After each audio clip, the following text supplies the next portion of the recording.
काय सध्या वातावरण इथलं? जालन्यामध्ये सध्या रावसाहेब दानवे यांची हवा आहे. राजकारणाचा सगळं कचरा झाला आता, काही हे नाही राहिलं त्याच्यामध्ये, मजा नाही राहिली पहिल्यासारखी. जसं होती मजा तशी आता राहिलीच नाही. 5-6 वर्ष आधी असं होतं की जालना खड्ड्यात आहे, खड्ड्यात रस्ते की रस्त्यावर खड्डे असं होते. पण आता तुम्ही कुठेही गेलं ना तुम्हाला एकदम प्रॉपर रोड्स भेटतायत. दानवे साहेबांचं जास्त हवा आहे. आता कोण जिंकतं कोण हारतं हे जनता ठरवणार आहे. जालन्याचा पारा हा 42 अंशावरती पोहोचलेला आहे आणि राजकीय वातावरण देखील गरमायला लागलेलं आहे. जालनेकरांच्या किंवा जालना लोकसभा मतदारसंघातील मतदारांच्या नेमक्या काय भावना आहेत, त्यांचा कौल काय आहे हे जाणून घेण्यासाठी मी जालना शहरातल्या प्रचलित असलेल्या मोतीबाग परिसरामध्ये आलेलो. या ठिकाणी काही मंडळी भेळपुरीचा आस्वाद घेताना दिसत आहे. खरं तर ही गाडी इथलेच आहेत. जनरली राजस्थान किंवा उत्तर प्रदेशातली बरीच मंडळी या ठिकाणी येत असतात. तुम्ही मला महाराष्ट्रीयनच दिसताय. हो सर.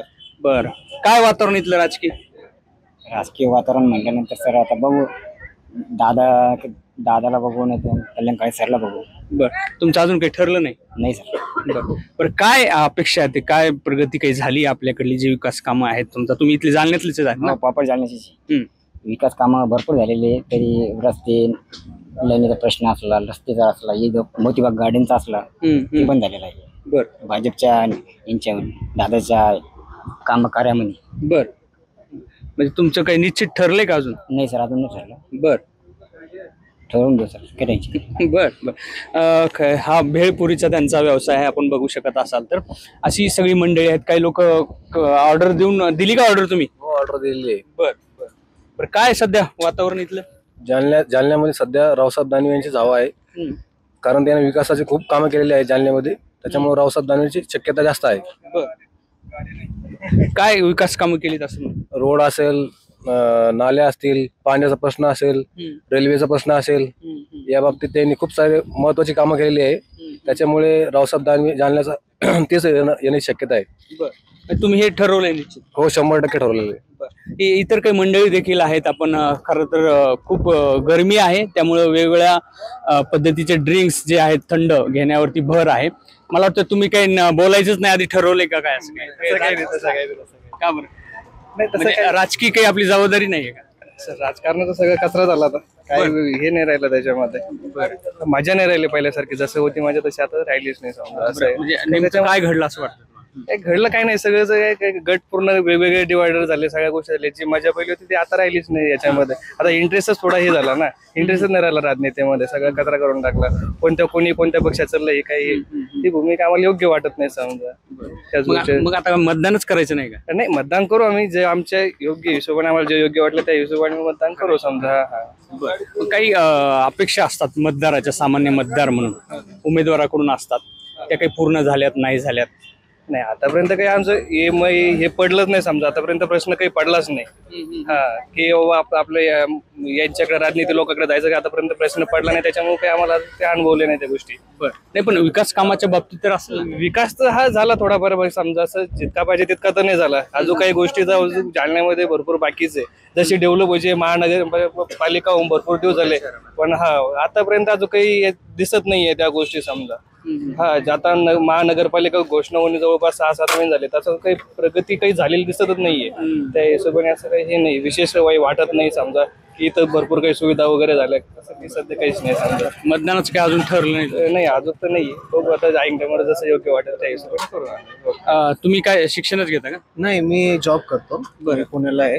बरं, पण माझं थोडंसं वेगळं म्हणणं आहे. बरं, आपलं आधीपासूनच ठरलंय की जसं तुम्ही 5-6 वर्ष आधी आले असते तेव्हा मी इलेक्शनचं नव्हतं काही, तेव्हा माझं वयच नव्हतं. बट तेव्हा मी जे जालना बघितलं ना, आता जे जालना बघतोय ते टोटली डिफरंट आहे. आता तुम्ही इथं आले, तुम्हाला किती प्रसन्न वाटतं तुम्ही सांगा. आता हे काम नगरपालिकेनेच केलेलं आहे. तुम्ही जालन्यातले रोड्स बघा.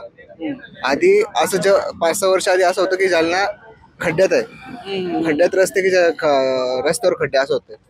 पण आता तुम्ही कुठेही गेलं ना तुम्हाला एकदम प्रॉपर रोड्स भेटतायत. प्रॉपर एकदम तुमचं म्हणजे ट्रॅव्हल करायचं असेल कुठं तर एकदम सिमलेसली होतंय. काही तुम्हाला प्रॉब्लेम नाही. आणि बाकीचे जे आहे, जसं नगरपालिकेत कोणाचे काही काम असले तसं तर माझा काही प्रश्न पडला नाही. कारण सरकारी नोकरीचं माझं काही अजून तरी आहे नाही. सो ते अजून मी अनुभवलंच नाही की काय चान्सेस आहेत. सो म्हणजे बऱ्यापैकी काम झालेलं आहे, त्याच्यामुळे तुमचं एक मत निर्णय ठरलेला आहे. डेव्हलपमेंट आहे असं नाही की नाहीये, आहे स्लो आहे पण होईल. बरं, पण काय राजकीय वातावरणाचा आढावा घेतला, कसं चालू आहे काय आल्यानंतर पुण्याहून इथे?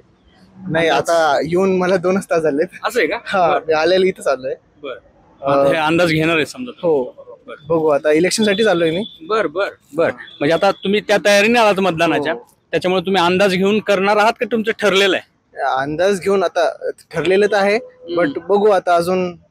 बर आता जवळपास मला 1 वर्ष झालंय जालन्यात आलो नाही मी. बर, आता मी बघल काय झालंय डेव्हलपमेंट वगैरे. म्हणजे तुम्ही 1 वर्षानंतर आला, त्याच्यामुळे शहरात काही डेव्हलपमेंट झाली आहे का हे बघणार आहे तुम्ही जिल्ह्यामध्येच? नक्कीच.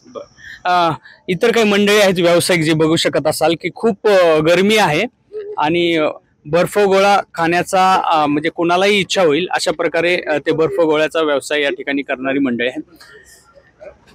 ही आपण बघत असाल तर दादा, काय गरमी काय म्हणते? मी चांगली 2-4 दिवसापासून. बर, खूप तापमान वाढलेले. तापमान वाढलेलं आहे.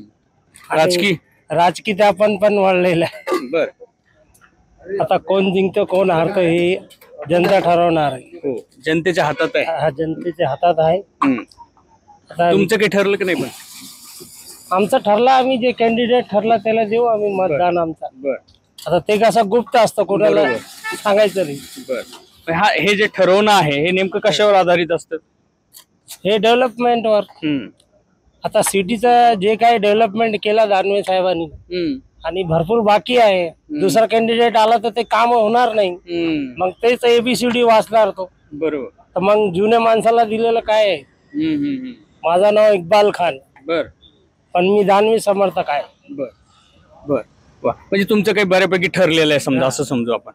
दादा काय म्हणता, कशी गिरायकी सध्या? गिरायकी सध्या चांगली आहे. तापमान 42-43 अंशाचं आहे जालन्यामध्ये सध्याचं. त्याच्यामुळं दिवसात प्रमाण कमी आहे, पण संध्याकाळच्या वेळेस पब्लिक येतात. बर, पब्लिक म्हणजे गरमी असल्यामुळे बऱ्यापैकी तुमच्या बर्फ गोळ्याला मागणी आहे. बर बर, बाकीचं काय राजकीय वातावरणाचा अंदाज? इथं काही लोक बोलताना काही चर्चा होत असेल ना? इथं दानवे साहेबांचं जास्त हवा आहे बरं, आणि त्यांचे चान्सेस भरपूर यायचे. बर, काय कारण बरं याची? विकास कामे भरपूर केलेली दानवे साहेबांनी. बर, त्याच्यामुळे त्यांचे चान्सेस जास्त आहेत. बर बर, आपण बघू शकत असाल तर हा त्यांचा व्यवसाय आहे बर्फ गोळ्याचा, आणि मोठ्या प्रमाणावरती या ठिकाणी गरमीमुळे अनेक जण या ठिकाणी बर्फ गोळ्याचा आस्वाद घेण्यासाठी या ठिकाणी येतात. काही मंडळी अर्थात युवक या ठिकाणी बसलेले आहेत, त्यांचे बी काही प्रश्न असतील. दादा, काय शिक्षण घेतात तुम्ही? इंजिनिअरिंग झालेलं आहे माझं. पुण्याला जॉबला आहे. पुण्याला जॉबला आहेत का? बर, जालन्यात वर्क फ्रॉम होम आहे. आता इलेक्शन पण येऊन थांबलोय. अच्छा अच्छा, इलेक्शन मुळे थांबले तुम्ही? हा, दोन्ही पण गोष्टी. वा वा वा, म्हणजे आता बऱ्यापैकी इलेक्शन साठी तुम्ही वेळ काढलेला आहे, मतदानासाठी खास करून. हा, 13 तारखेला आहे मतदान, तेव्हा मतदान करणार आहे. बर, मतदान करणार आहे. हे पहिल्यांदा मतदान आहे? नाही, यापूर्वी केलं? यावर केलं मी. खाज्या पुण्याला आलो 2दा. कोरोना अगोदर एकदा होतील असं, तेव्हा त्यावर आलो होतो. बरं, आता हे मतदान करताना काही निकष ठरवले असेल ना तुम्ही, कोणाला करायचं काय करायचं? ठरवलं अगोदरच. कसं आहे वातावरण? वातावरण सध्या टाईट आहे, कारण आमचं मराठा आंदोलन, त्याच्यामुळे सध्या टाईट वातावरण आहे. बाकीचं तसं काही सांगता येणार नाही, पण दानवे साहेब याचे चान्सेस आहेत जास्त आहे. तिकडून एक अपक्ष म्हणून सावळी साहेब उभे आहेत, तर तिथे थोडं मतदान खाऊ शकतात. आणि आता मराठा आंदोलनाचा फटका नेमका कोणत्या पक्षाला बसन ते सांगता येते, कारण जरांगे साहेबांनी सांगितलंय की तुमच्या अपोजिट जे त्याला पाडा, म्हणजे मराठा आरक्षणाच्या अपोजिट जो आहे त्याला पाडा. आता कोण अपोजिट येते त्यांना समजायचं आणि त्याला पाडायचं, असं त्यांनी सांगितलंय. तुझं तरी ठरलंय समजा? हा, अगोदरपासून ठरलंय. मी प्रत्येक वेळेस समजा आमदारकीला वेगळ्या पक्षाला मतदान करतो आणि खासदारकीला वेगळ्या पक्षाला मतदान करतो, म्हणजे माणूस पण मतदान. हे आंदोलनामुळे, मराठा आंदोलनामुळे खरं तर शहरासारख्या ठिकाणी फार याची चर्चा होत नाही, पण या आंदोलनाचे परिणाम या निवडणुकीवर दिसते असं तुला वाटतं? हो, दिसणार 100%, कारण जालना जिल्ह्यातलं आंदोलन आहे, दिसणार तर आहे. कारण जारगे साहेबांचे भरपूर सभा झाल्यात वगैरे, त्याच्यामुळे सांगता येत नाही काय होईल. तर बरं, असंच काही तुमचं मत आहे का दादा, त्यांच्यासारखंच का काही वेगळे? नाही, ठीक आहे. लोकसभेला तरी दानवेची येऊ शकते. बर, तेवढंच, दुसरं काय बोलू शकतो एवढं. अशी वेगवेगळ्या प्रतिक्रिया उमटत आहेत प्रत्येकाच्या. अर्थात वातावरण राजकीय तापायला लागलेलं आहे, पारा देखील वाढलाय वातावरणातला. ह्या सगळा अनुभव बघता या संमिश्र प्रतिक्रियेसह आपण जालनेकरांचा कौल येणाऱ्या काही दिवसात सातत्याने जाणून घेणारच आहोत. रवी मुंडे, ABP माझा, जालना.